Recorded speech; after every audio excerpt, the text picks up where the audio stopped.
Друзья, всем привет! Вы на канале Living in Paradise, все о жизни в Греции. С вами, как всегда, Константин и Лариса.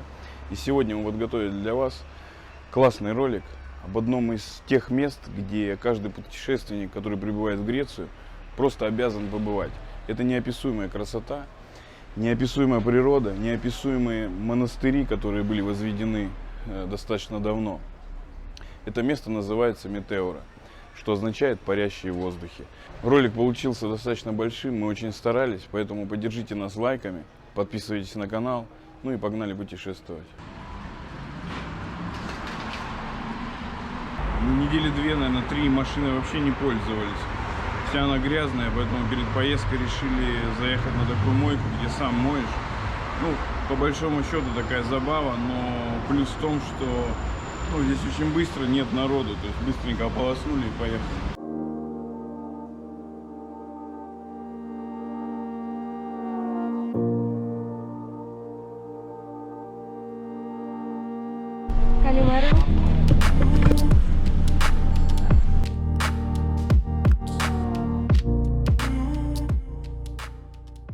А на горизонте мы видим конечную точку нашего назначения.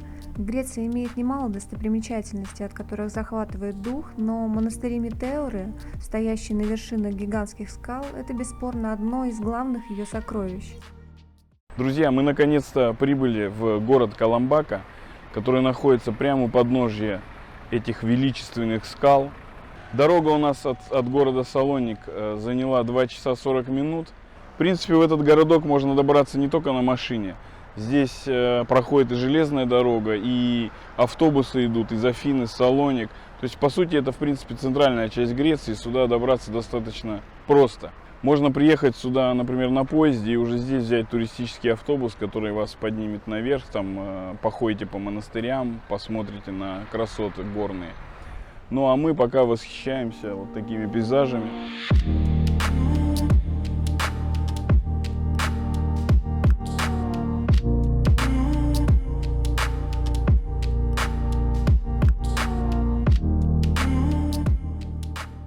Каменные исполины, достигающие 600 метров в высоту, представляют собой уникальный геологический феномен.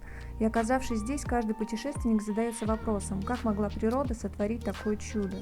Очень давно на месте Фессалийской долины был водоем, и примерно 30 миллионов лет назад под воздействием тектонических процессов вода ушла, обнажилось дно, покрытое каменными образованиями. В течение еще 30 миллионов лет под воздействием ветра и других природных факторов скалы принимали эту необычную форму, которая поражает всех, кто их видит сейчас. Друзья, если честно, мы уже здесь, наверное, раз 4-й. И каждый раз, приезжая сюда, мы поражаемся этому нерукотворному чуду природы. И в том числе и рукотворному, потому что монастыри, конечно, рукотворные. Но то, как выглядят здесь эти скалы, это просто какой-то космический пейзаж. А мы сейчас находимся здесь. У каждой скалы, оказывается, есть свое название. Можно посмотреть по этой карте. Например, здесь написано Ипсилотером, что по-гречески означает «самая высокая». Высота этой скалы 613 метров. Первый монастырь был основан в первой половине XIV века иноком Афанасием. Период расцвета для монастырей наступил в XVI столетии. В это время вершины скал венчали 24 обители. На сегодняшний день большая часть древних сооружений лежит в руинах и не подлежит восстановлению. И действует всего 6, 4 мужских и 2 женских. Все они открыты для посещения туристов. С 1988 года монастыри Метеор включены в список всемирного наследия ЮНЕСКО. Друзья, еще такой нюанс. Здесь к этим монастырям можно подняться не только на машине, но здесь еще есть пешие тропы. В принципе, здесь продаются карты этих пеших троп. То есть, кто любит физические нагрузки, прогуляться, можно, значит, бросать машины и идти пешком наверх. Говорят, что очень живописно, красиво. Вот таким образом обозначены пешеходные тропы на карте. В часть монастырей можно подняться из города Каламбаки. Вот они проходят. В остальные монастыри можно подняться из поселка Костраки, который находится рядом. Советую надевать удобную обувь, поскольку тропы не совсем простые. и занимает довольно много времени. И советую взять с собой, конечно, что-то перекусить, воду. Ну и еще рекомендуют иметь с собой фонарик, поскольку в этих широтах темнеет очень быстро.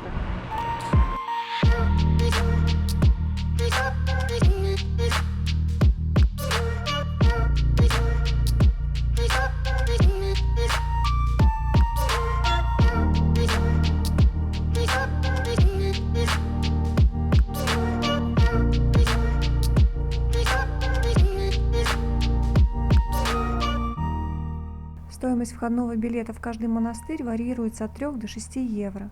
Посещение для местных жителей и детей до 12 лет бесплатно. Вдоль дороги вы можете всегда найти такие площадки, когда можно остановиться и сделать красивые фотографии. Прямо за мной находится монастырь Русаны или Святой Варвары. Это, пожалуй, самый узнаваемый монастырь на фотографиях туристов, поскольку он как-то идеально вписывается в эту картину окружающих его скал и виден практически со всех смотровых площадок здесь, в метеорах. И можно его рассмотреть с разных ракурсов. Причем, когда приезжаешь на чудную площадку, не сразу понимаешь, что это один и тот же монастырь.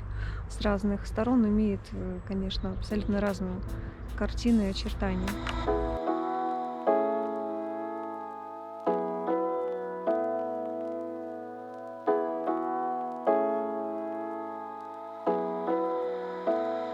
Он построен на самой низкой скале.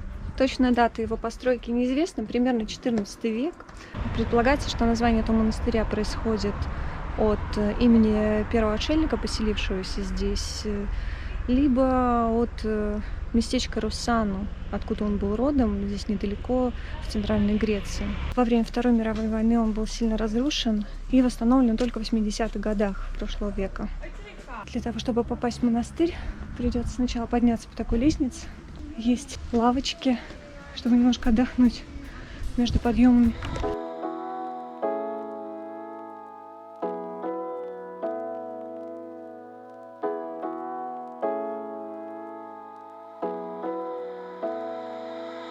В монастыре очень жесткие требования к одежде.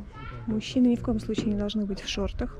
А у женщин должна быть обязательно длинная юбка. Если у вас нет длинной юбки, то вам могут предложить на входе такую повязку, можете обвязать вокруг бедер.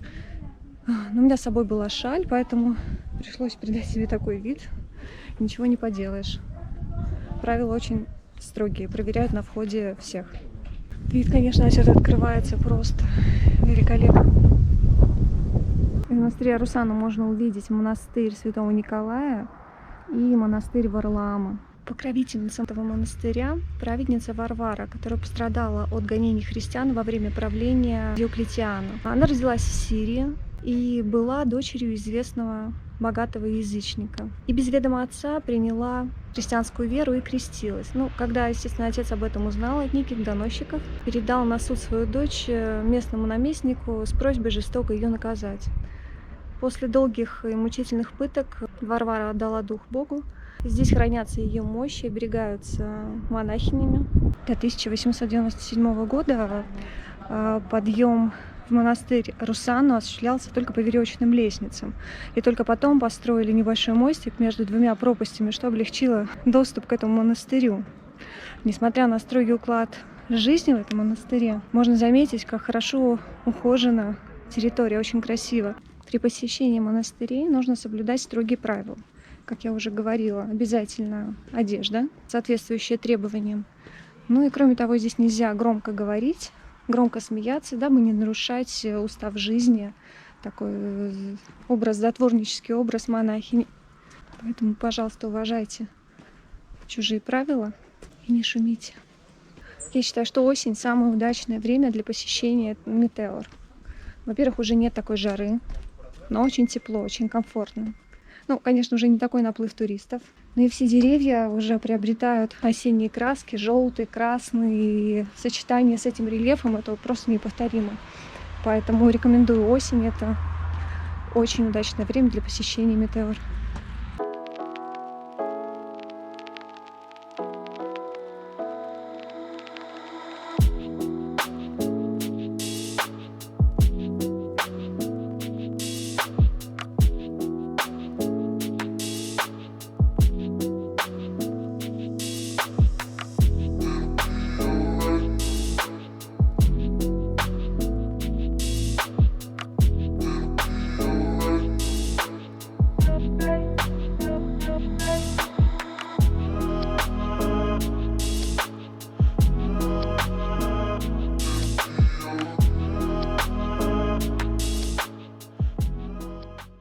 монастырь называется Большой Метеор или монастырь Преображения Господнего. Этот монастырь основал святой Афанасий в XIV веке. И он считается самым древним монастырем из всех действующих здесь, в Метеорах. Все сооружения в Метеорах созданы в едином стиле. Каменные стены, красные черепичные крыши. Посмотрите, насколько вписаны эти здания в очертания скалы. Они как будто продолжение этой скалы. Очень гармонично вписываются вообще в этот природный ландшафт. Комплекс состоит из собора святого Афанасия, жилого корпуса и 2 часовен. Средневековые фрески и ценные иконы XIV-XVI веков, которые создают полноценную картину быта древней монашеской обители. Великолепный иконостас и игуменский трон, инкрустированный перламутром. Музей монастырских реликвий, где хранится древнейшая рукопись, датируемая 861 годом, и дивно расшитая плащаница XIV века. Все это непременно нужно увидеть. Друзья, мы, как всегда, накосячили. Поднялись к монастырю уже в момент закрытия. Они работают до 3 часов, можно посетить. После только вот здесь в округе погулять, если. Но здесь очень, конечно, красиво. Завораживает дух. Конечно, это чудо. Кстати, метеора в переводе это парящие в воздухе. Ну, уже закрыто, но в наше оправдание могу лишь сказать, что по большому счету в монастырях тоже нельзя снимать ни фото, ни видео, поэтому даже если бы мы туда вовнутрь попали бы, я не думаю, что там чтобы что-то ценное бы сняли бы. Так, если посмотреть. Ну, конечно, смотрите, вот наверху завораживает дух. И скалы. Все ответственные прям. Все туристы разошлись, поэтому я здесь спускаюсь практически в полном уединении. Я понимаю, что я сейчас спускаюсь в расщелину, чтобы потом попасть на лестницу. Ну, немножко шутковато среди этих гигантов. Но я все-таки рискну посмотреть, очень интересно. Внутрь я, конечно, уже не попаду, но подняться по лестнице смогу. Монастырь Преображения ведет лестница, которая состоит из 154 ступеней. Надеюсь, здесь нет никаких диких животных. Мне очень страшно одной здесь идти. Вообще какая-то жуткая тишина. Оказывается, эта дорога не ведет никакой лестницы. Сейчас встретила ребят, которые совершают пешие прогулки. Эта дорога как раз в часть этой пешей тропы и ведет вниз поселок Костраки. Поэтому я спешно возвращаюсь. Тропа уложена камнем. Не думаю, что можно заблудиться. Это вход на лестницу, которая ведет в этот монастырь. Поскольку вход был закрыт, я его, естественно, прошла мимо и начала спускаться по тропе. Но спускаться — это ерунда. Вот подниматься, особенно когда ты один, и там немножко жутковато. Я, конечно, практически бежала, вся выдохнулась. Сюда нужно приезжать пораньше утром, чтобы успеть посетить монастырь, иначе все закрыто. Друзья, уже время к вечеру, нам нужно забронировать номер. Я думаю, мы здесь останемся, чтобы завтра еще поснимать. Зарядим всю аппаратуру и так далее. Но на сегодня наше путешествие еще не закончено. Мы еще здесь гуляем и все вам показываем. Конец октября. У нас в Греции, как всегда, суперская осень. Очень плавный переход от лета к зиме. Сегодня 27 число. 25-26 градусов на улице. Очень комфортно. Если повезет, еще и ноябрь может быть таким же. Поэтому наслаждаемся.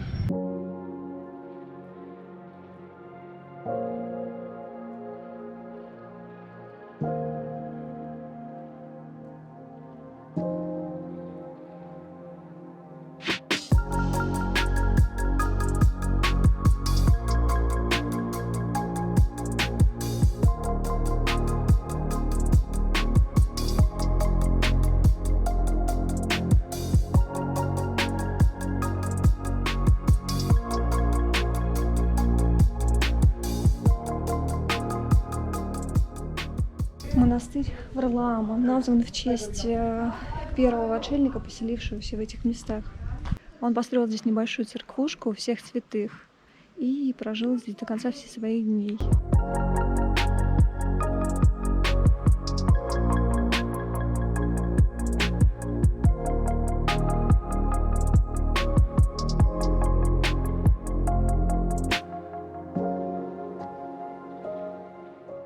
когда идешь по мостику, он немного вибрирует, и становится немножко жутковато, потому что внизу просто пропасть.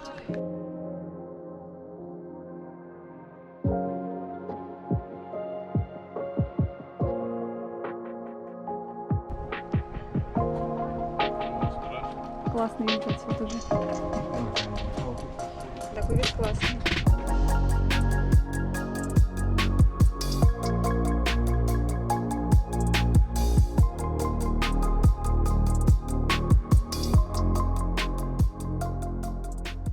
После смерти Варлаама сюда практически 200 лет никто не поднимался. Затем два брата из города Янина, недалеко здесь находится, в Центральной Греции, Феофанис и Нектариус, решили продолжить дело своего предшественника и восстановили разрушенную часовню, построили кельи для монахов. Самое интересное, что камни для строительства, реставрации церквушки поднимались сюда практически 20 лет, а стены были возведены всего за 3 недели. Знаешь, 20 лет они поднимали на веревках.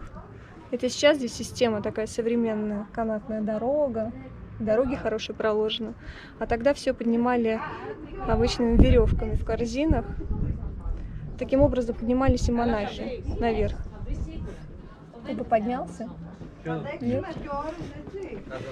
Один из братьев Феофанис был прикован тяжелой болезнью к постели. Но когда строительство было закончено, по какому-то непонятному чуду, он встал на ноги и даже смог благословить всех монахов к продолжению такого великого дела.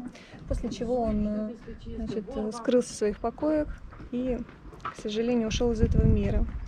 Просто умер, Господи, прям ушел. Ну, прям ушел. Но здесь место такое какое-то возвышенное. Просто умер, как-то даже язык не поворачивается сказать. Вообще ощущение очень необычное. Мне кажется, никакая съемка, никакая фотография вообще не передает этой атмосферы. Поднимаясь все выше, все больше завораживает дух. Очень красиво.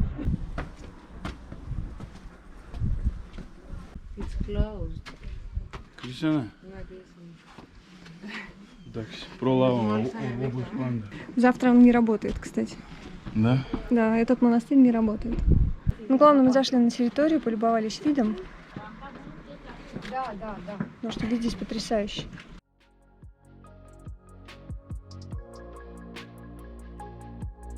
Это второй по величине монастырь, возведенный на 375-метровой скале. Он примечателен старинными фресками, иконами, мозаиками из слоновой кости и перламутра. На фресках храма есть изображение Моисея Мурина, который в молодости был главарем шайки разбойников, а позже он раскаялся и стал служить Богу. Я сейчас заглянула в монастырь сквозь железные ворота. Там тоже написано: ношение юбки для женщин обязательно. Так что учитывайте. Не будет юбки, не будет входа в монастырь. Ну, должны давать, но а вдруг где-то нет.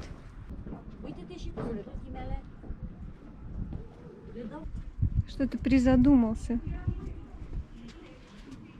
Пошли. Хочется спуститься к низменным потребностям и хотя бы покушать.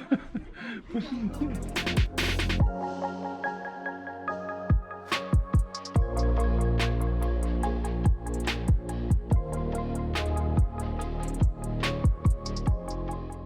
Мне кажется, люди, которые занимаются скалолазанием, меня поражают. Так какую физическую силу нужно иметь. А учитывая, что монастыри построены на таких скалах огромных, можете себе представить, как возводили их монахи. Гиды рассказывают, что для некоторых монастырей потребовалось порядка 70 лет, чтобы поднять весь этот строительный материал. Камень такой фигом был отпиленный. Да. Как будто он лежит один на одном, да?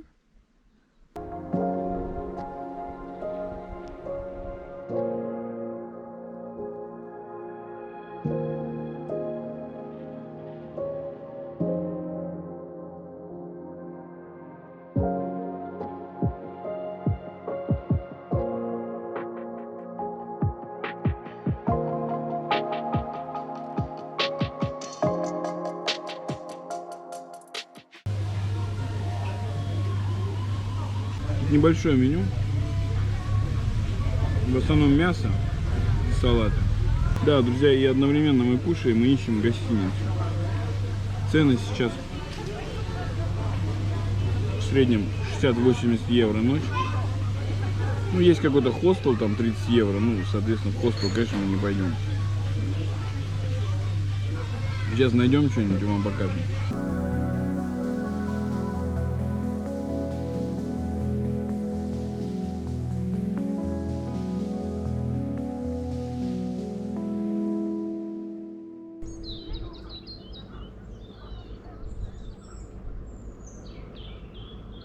Если верить местной легенде, то эти неприступные горы Фессалии были облюбованы монахами еще задолго до V века. Здесь они часами проводили время за молитвами вдалеке от людей.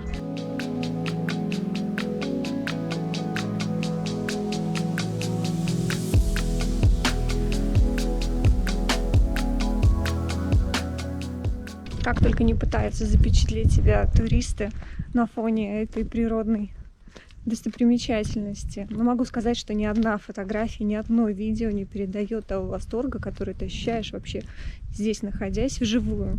Дух захватывает, под тобой просто нереальная пропасть. Не знаю, в какой-то момент боишься просто упасть. Но я не стану исключением и сделаю себе пару фотографий на память.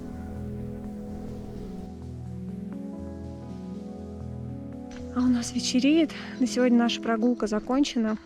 И будем отдыхать. А завтра продолжим наше путешествие и вам еще что-нибудь покажем интересное. На ночь мы остановились в гостевом доме, построенном в монастырском стиле. Каменные стены, черепичная красная крыша. Очень удачно вписывается в ландшафт этих мест и местные постройки.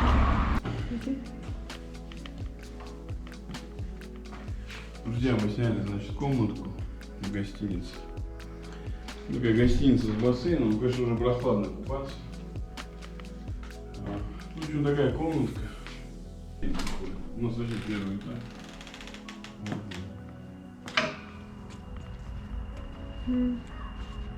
Можно в бассейн прям сразу нырять.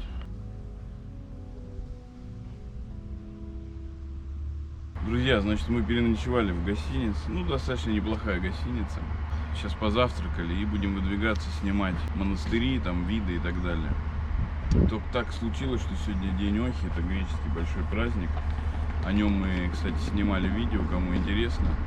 Ссылку мы оставим здесь и в описании к видео. Посмотрите, ну так для истории, парад там снят, красиво. Посмотрите, интересно. Гостиница, значит, находится где-то в 3 километрах от Метео. Но вид здесь, конечно, просто бомбический. Смотрите.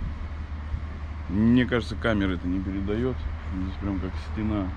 Кстати, вечером, ну, когда уже темнеет, вот те горы прожекторами подсвечиваются. И очень, конечно, очень красивая картина получается.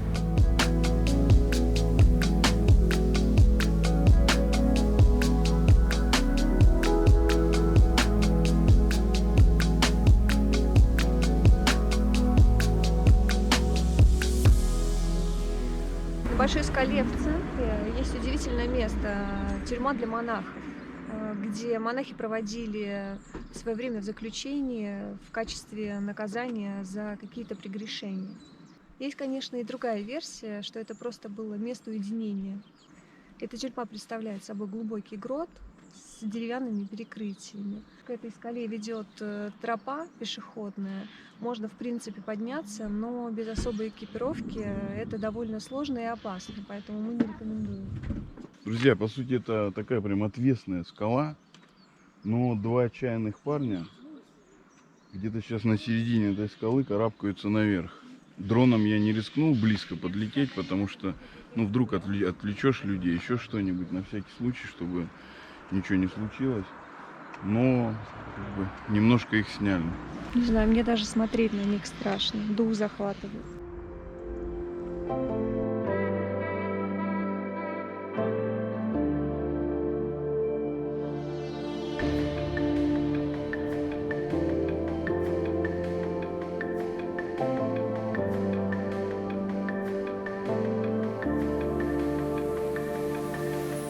Ну что, отдых под впечатлением? 4-й раз мы здесь и все время, каждый раз под впечатлением.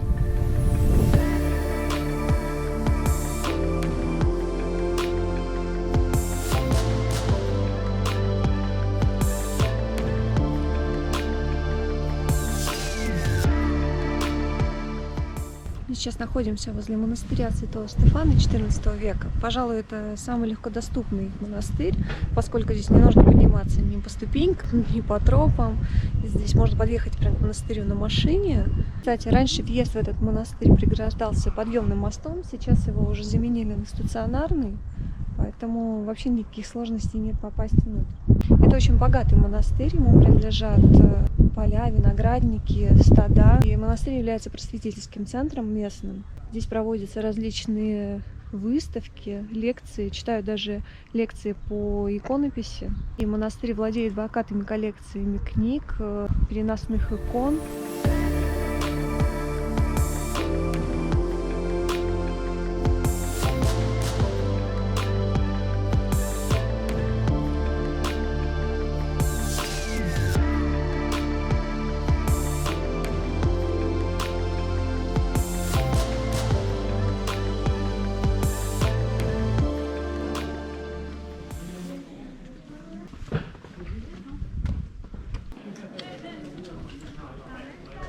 Территория прекрасно ухожена, везде цветы и декоративные кусты.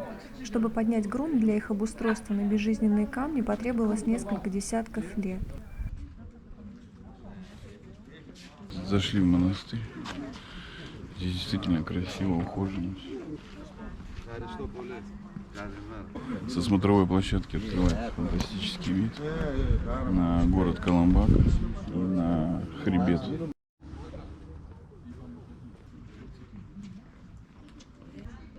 Здесь два собора. Один принято называть старым, и другой собором святого Харлампия.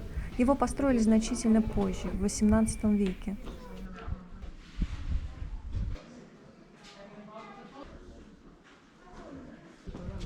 В бывшей трапезной открыт музей, где хранятся монастырские драгоценности и богатая коллекция переносных икон.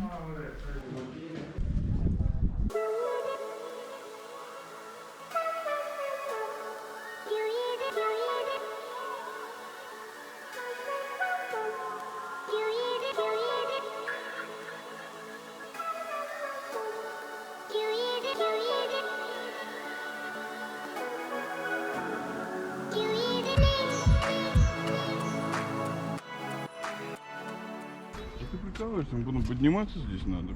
Это мы через 2 часа вернемся. Короче, друзья, этот монастырь Святой Троицы, мне кажется, он самый труднодоступный. Чтобы в него попасть, здесь есть фуникулер, но скорее всего он используется как в основном для грузов. Чтобы в него попасть, надо спуститься вот туда вот вниз до самого конца, а потом по вот этой вот горе подняться вот по этим ступенькам туда. И чтобы вернуться, соответственно, надо опять проделать то же самое. Да, я даже не знаю, пойдем мы туда, нет. Пойдем. Я с дрона снял, там все видно, в принципе. Здесь нормально дорога проложена. Я вчера по каким этим тропам шла. Зачем они так задом идут? Так нужно? Удобно. Другие мышцы работают.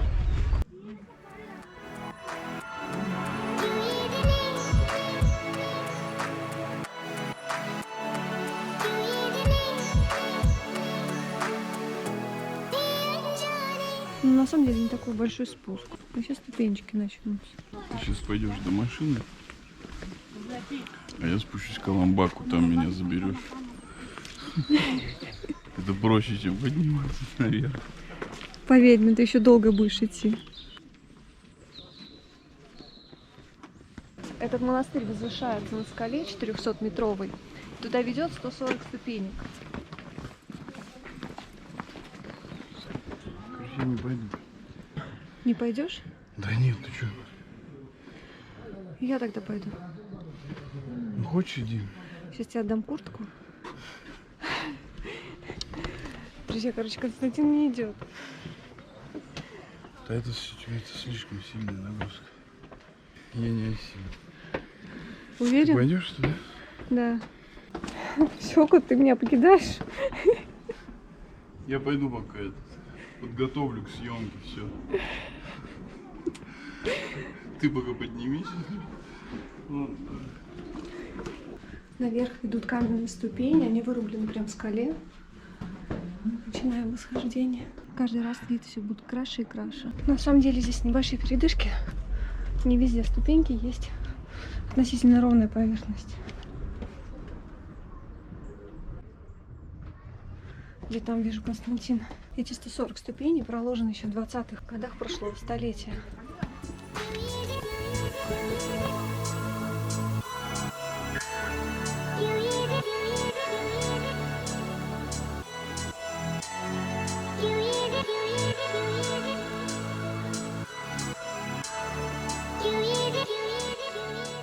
При входе в монастырский двор слева расположена церковь, посвященная Иоанну Крестителю, вырубленная в монолите ниша круглой формы размером с маленькую комнатушку.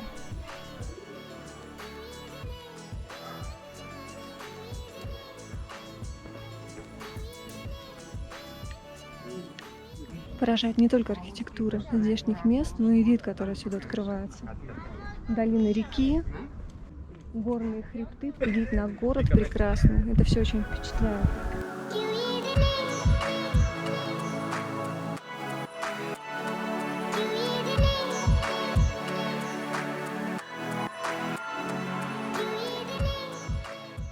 Кстати, в 80-х годах здесь проходила съемка фильма о Джеймс Бонде. Создатели фильма были очень впечатлены местными пейзажами и хотели в этом монастыре снять несколько сцен своего фильма. Монахи не пустили сюда кинематографистов, поскольку решили, что это осквернит их обитель, и закрыли ворота.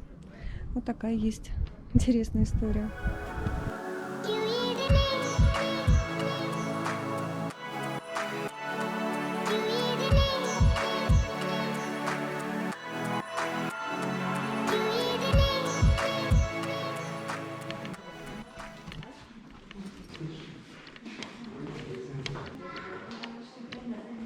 Чтобы прочувствовать истинный размер монашеской кельи, нужно зайти внутрь. Это очень маленькое помещение. Низкие потолки, деревянная лавка, маленькое окно. Все, что есть для монашеской жизни.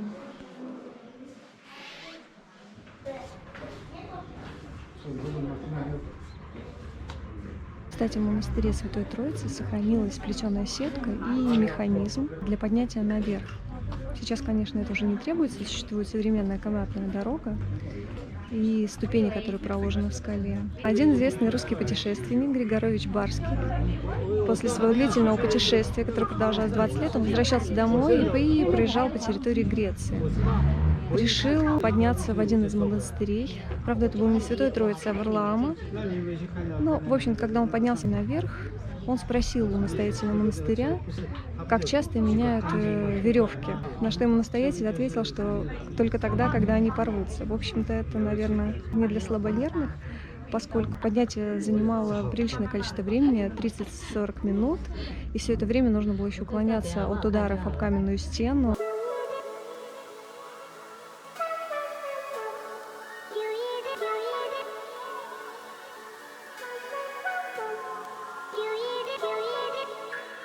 Спускаться уже, конечно, гораздо проще, не требуется никаких усилий.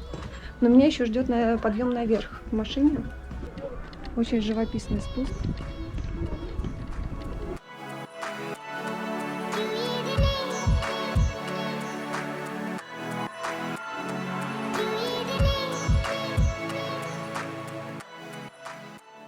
Монастырь Святой Троицы однозначно стоит посетить. Очень живописное место, обособленная скала.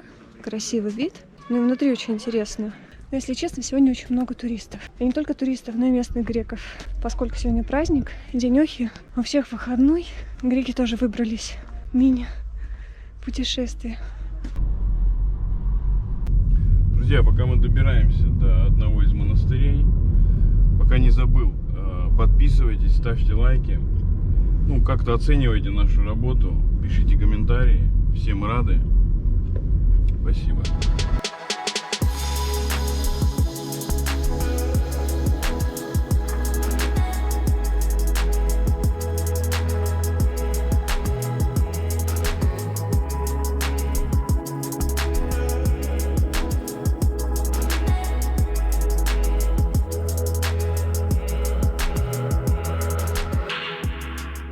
мы поднимаемся в монастырь Святого Николая. Предположительно, он был возведен в 12-13 веках и носит название в честь имени своего основателя. Построен на скале, которая имеет маленькую площадь, полагается на нескольких уровнях, заполняя все неровности скалы, просто вписывается в ее рельеф. Из-за этого внутри создается подобие лабиринта. Кстати, здесь есть до сих пор сохранившаяся старая деревянная лестница. Вот, посмотрите, у вас есть выбор. Либо идти по современным каменным ступеням, либо по деревянным. Ну, деревянные немного сокращают путь. Пройдемся, ощутим дух старины. Я не знаю, как здесь поднимаются летом в самую жару. Мне кажется, это просто нереально. Удивительно, как монастырь вписывается в рельеф этой скалы.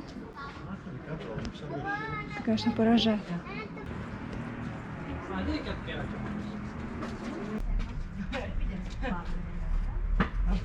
И как обычно, чем выше поднимаешься, тем вид все краше и краше.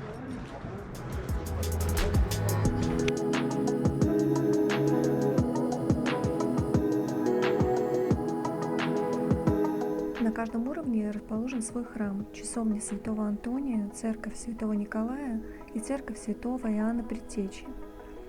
Главной гордостью монастыря являются фрески выдающегося иконописца Феофана Критского.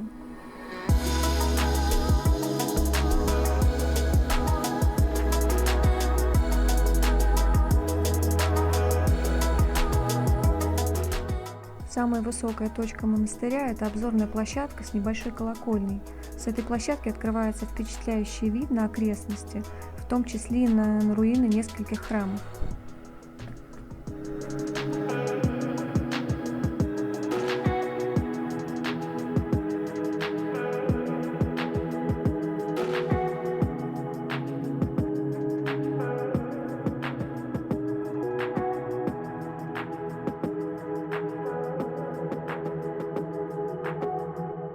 Отсюда хорошо можно рассмотреть разрушенный старинный монастырь скит Святого Георгия, который находится на северной стороне скалы Святого Духа. Подняться в пещеру, где устроен скит, можно только по веревке. Гиды рассказывают, что по традиции каждый год в день Святого Георгия молодые мужчины забираются туда и вешают цветные платки. Существует поверье, что святой исполнит заветное желание того, кто доберется до его пещеры. По подножью скалы ведет 143 ступеньки, а потом еще 85, которые поднимаются непосредственно в сам монастырь. Поэтому, если вы решили провести целый день в метеорах и посетить все монастыри, придется очень много пройти. Знаете, при посещении храмов в метеорах почему-то возникает какое-то совершенно другое чувство. Вроде бы ты заходишь в православную церковь, все то же самое. Но когда ты понимаешь, сколько всему этому лет, ты осознаешь, что ты находишься в каком-то совсем необычном месте. Друзья, сейчас время подвести итог нашего путешествия. Конечно, это незабываемо, это классно. Это обязательно к посещению. Завораживающие виды, уникальные монастыри. Ну, то есть это неописуемо. И ни камеры, ни фотоаппараты это ничего не передают. Обязательно будете в Греции, приезжайте в Метеора, хотя бы полдня на природу посмотрите. А уж ценителям монастырей, так это вообще обязательно. Надеюсь, наше видео было для вас полезным. Все наши советы, рекомендации и информацию, которую мы до вас старались донести. Ставьте лайки, подписывайтесь на канал, если вам это все понравилось. И до встречи, пока! Пока!